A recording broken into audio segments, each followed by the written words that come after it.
As a beginner, you might be finding it difficult to create a responsive navbar using HTML and CSS.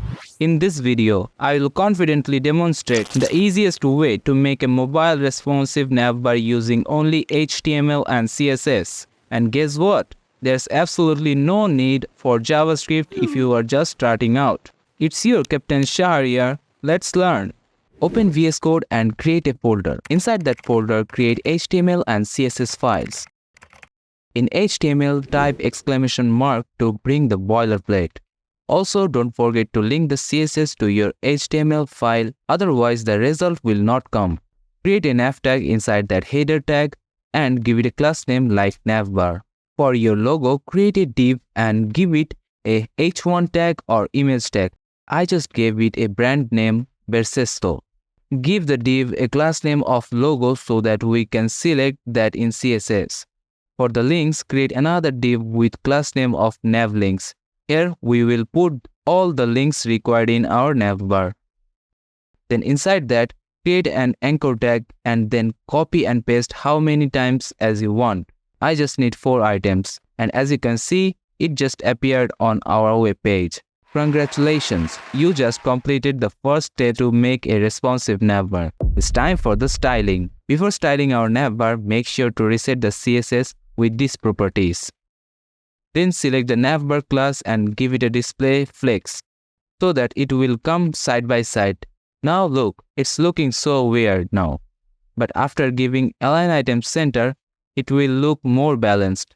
Also, we don't need the nav links stay here. So give it justify content space between so that it moves away to the right side. Now it looks better. By giving 20 pixels of padding will make the navbar a better position. And you can also give the navbar a background color. Now it's time for the logo. First, select the class name and give it a sweet color so that it stands out nicely. And also increase the font size because the default size is kinda small, I guess. Now select the nav links and a tags because the nav link contains 4 a tags and we want to style that. To give those links more space, you can use margin left. I give it a margin left of 25 pixels. Increase the font weight. Also give them a padding of 12 pixels and border radius 6 pixels so that the hover effect looks clean. And don't forget to give a transition for smooth hover effect.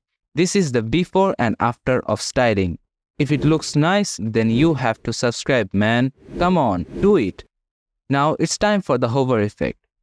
By selecting nav links and a tag, give it hover pseudo class name. And then I gave it a darker background color.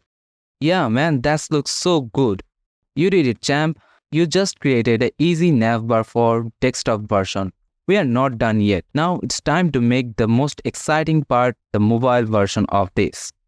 Add a media query and give the breakpoint to max width 700 pixels so that whenever it gets under 700 pixels, it identifies the changes and make it responsive. We should give the navbar flex direction to column so that it comes under the logo, not side by side. Also make the overflow hidden. Then give the a tags display flex and make them align center and justify the content center. Also, it's overlapping the logo, so give them margin top to fix it. Boom!